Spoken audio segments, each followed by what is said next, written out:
Hello there, welcome to Wake Up to the Bible. I'm Daniel Kaplan. I'm here with my father, Dr. Kaplan, and together we're going through the books of the law, Genesis through Deuteronomy. Over the course of this year, we're doing a little bit every day. Today, we're going to be reading Genesis 32, 4 through 13. So it's a very short little section.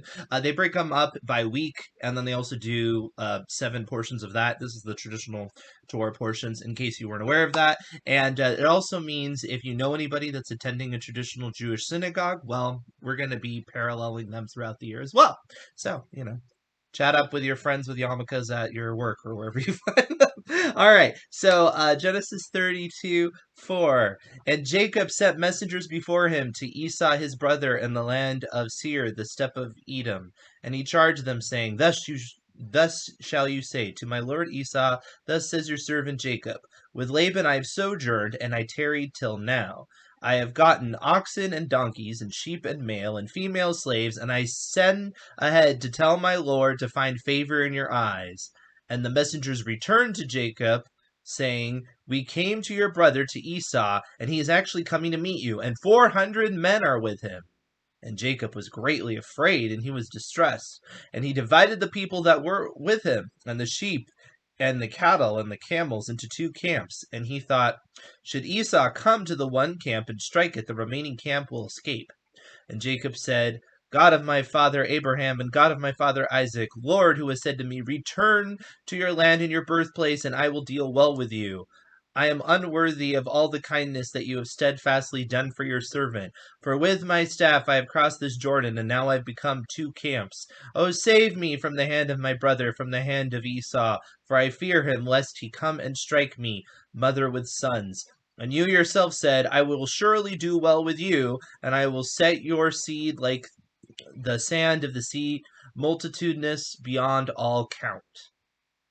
And we're going to leave it there. It's a little cliffhanger.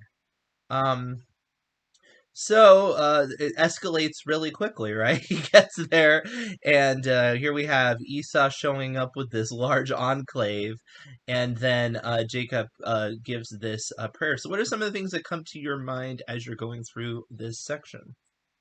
I would like to comment on this section, but with permission, Daniel's permission, I wanted to make a comment on the earlier section Fair by enough. Yates. The first time I gave what maybe people might call a sermonette, the first time I got up to speak publicly in synagogue and to give a short sermon was on the Sabbath after the assassination of President Kennedy. I would have been I think I would have been 16 at the time, or I guess maybe 17. So anyway, I was 17, and I'm giving my first message. But then the he was killed on a Friday, and the next day was the Sabbath. But the man who gave the sermon that day, he pointed a couple of things out that were kind of interesting in a bizarre sort of way. You know, we used to call John Kennedy Jack. That was a common nickname for him, Jack, which is usually a nickname for Jacob. And so he said, we're reading now by Yetze Yaakov, and Jacob departed. And here, Mm, and not only that, but at the end of the section, he flees from the house of Laban, and Laban means white. mhm. So at the end, Jacob is fleeing from the White House. It's kind of bizarre, kind of bizarre. Uh, anyway, to get now to the here in Genesis 32, um, there's a Jewish tradition that the messengers he sent out were actually angelic, but I would Mm, respectfully disagree with that. Now the thing about Esau is, and there are people like this maybe in your life, but if not, you need to recognize this is a personality type. There are some people who really crave to be respected and honored and to be mhm, flattered, and mhm. so just give them that. Go ahead and give them that. That way, they're happy. You're all right. And that's the kind of personality Esau had, and so Jacob did all he could to try kind of work with that uh, aspect of his personality. He was very respectful, very reverential. He gave him, respect and tribute and honor and all that, and that seemed to be to some degree to pacify him. Mhm. Um, and that starts even here with with sending the messengers out and his humble language and the presenting gifts and so on. Right. Um, I mean, on the well, we'll get to it. I'll have comments and later. then Let's keep the going. 400 men. Uh-huh. Well, Esau wanted to again impress Jacob, I think, and intimidate him to some degree. He wasn't necessarily out to get him here, it seems. The 400 men, it may be symbolic because 40 is the number of trial in the Bible. It's 10 times that. Um, it also occurs to me that Esau said he would kill Jacob when Isaac died. Isaac was still alive, so Mm, this wasn't his opportunity yet. So Jacob obviously was very concerned, but I think that Isaac was still alive at this point, so he wouldn't. Jacob was right to pray about it, but because he doesn't know what's going on in Esau's mind.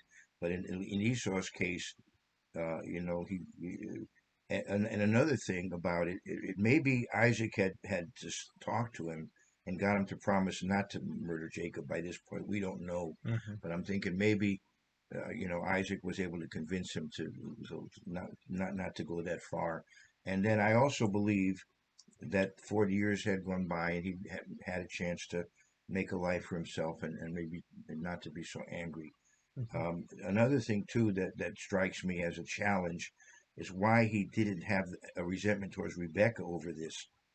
She put Jacob up to this. It's kind of interesting. She said the blame be on me, but hmm yet She's not here to pick up the the blame is on pieces. Jacob. Yeah, So I guess what she when she meant is that I'll let the sin be my I think sin so. Yeah, before God, the on consequences but obviously she can't but completely bear. and I suppose the reason why he wouldn't have gone after his mother would be for the same reason obviously he wouldn't do that with his father there, but he never says anything about his mother one way or the other. It's all resentment to Jacob. hmm So I guess maybe he figures, all right, Rebecca is what she is, but Jacob, my brother, shouldn't have done this to me.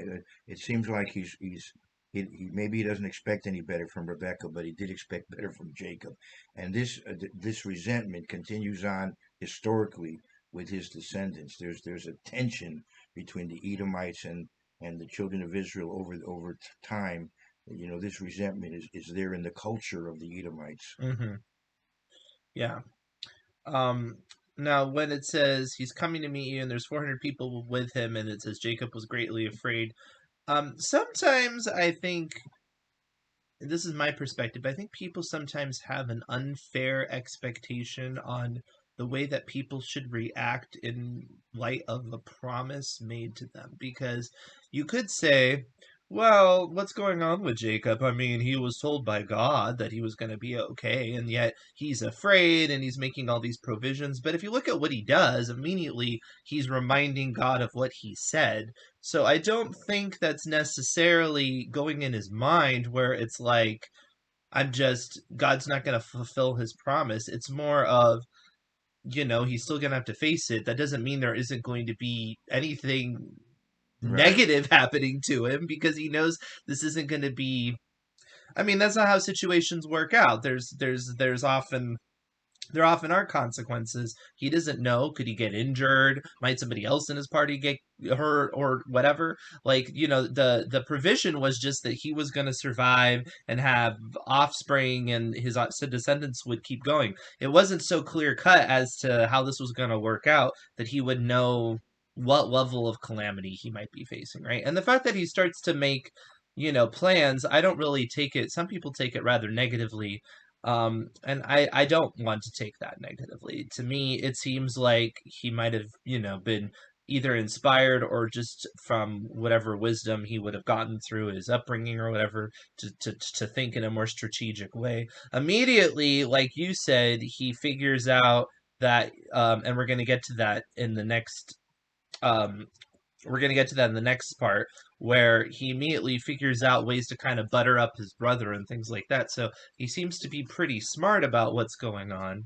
So I don't know. I just think it's kind of like the pray for rain but don't water the flowers sort of thing. Like I think sometimes people just don't have a reasonable expectation of what faith looks like.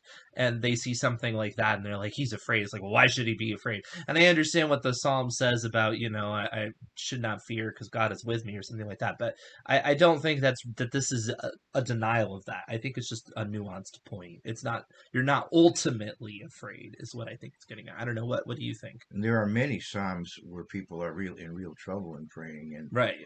and Abraham had his challenges, and Jacob, although he had all these wonderful promises, he had a lot of challenges in his life, and he even tells that to Pharaoh Mm-hmm. when he meets him later on. And also, his father Isaac had been not without proper eyesight for an extended period of time, Mm-hmm. and yet he's one of the patriarchs. Right. So Paul had some malady that just remained with him, Mm-hmm. that he talks about. Right. Being Christian doesn't mean you have a charmed life. Right. That's not necessarily, but ultimately, you're ultimately Right. what you have in store for you is so wonderful. Right. But Yeah, when it says it's fear, I don't think it's like, yeah, right, it's not that kind of fear. Like right, there's a level of fear that would make sense because, if somebody, let's say somebody comes and threatens you, there's a certain amount of fear of course, for the intermediate moment, but that doesn't mean you're fearing your right, the afterlife. That's different, right, right, so there's multiple levels of what you could be fearing. right, So right, I think sometimes people get a little bit hung up on that. It's like right. they think that you're supposed to just go through life with this weird rose-colored glasses or something, and that you're supposed to be almost apathetic to negative things happening to you and just lose all emotion altogether, which doesn't make sense. Well, even Jesus himself, before his martyrdom, Right. there were a few cases where he had to get out of there, or he Yes. had been killed earlier than. Well, I mean, it was like he was crying blood, right? I mean, he was having an emotional reaction, right? To what was going on, right? Like in the garden, doesn't No, he? yeah, well, that's a separate issue, but But I'm I'm talking. saying, but that's before, right? And obviously that's Jesus, right? So if he Right, could yeah, be so overcome with emotion about what is going to take place, right, right, certainly Jacob, who has way less knowledge than that, could be, well, what's going to happen next? I'm a little bit concerned. yeah, And it's right, not a lack of faith that God's ultimately going to work it out. right. It's a different thing. I think in the case of Jesus' prayers there, although he was both human and divine, human nature was there, Hmm. and so Satan tempted him, and of course he didn't. He overcame all of that. But I think that the prayer to some degree would have been, help me to go through this and maintain the proper attitude through all of this. I think that was a concern in the prayer, in my For opinion. Jesus, you're saying? Yeah, for Jesus, Hmm. although Jesus, had divine nature, but he also Right. had human nature, and Yeah. the prayer would have been, Right. yeah, to. Right. It is interesting though with Jacob's prayer because you can see a very big switch just from the narrative standpoint, right? Because it starts out and the first prayer he does is kind of, well, if you do all this stuff for me, then I'm going to do good things for you. And then Right. at this point, he's like, I'm unworthy of everything you've done for me. So you can see the growth. Yeah, You right, can see the growth. I think it's written there for that reason. So right. we Good, can see the maturity good difference. point. Good You point. know.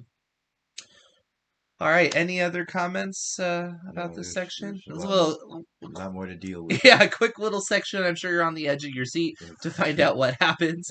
uh, What's Esau gonna do? Maybe you've never heard this story before. If you haven't, that's fine. Don't be embarrassed. We're going through the law for a reason. You never know. Sometimes things get looked over, right? there was a very talented artist who did a Bible story, a version of the Old Testament for children, Uh huh. and a magazine serialized it. And the way they did it was, you'd come to some point such as this, and then you had to wait for the It's next like month. dun dun For the dun. next month, unless you want to open a Bible, you had to wait for the next It month for the, reminds it or like the. reminds me of the show 24, where every episode is like boop, boop, boop, Uh, boop, and it's like counting. And you're uh, like, yes.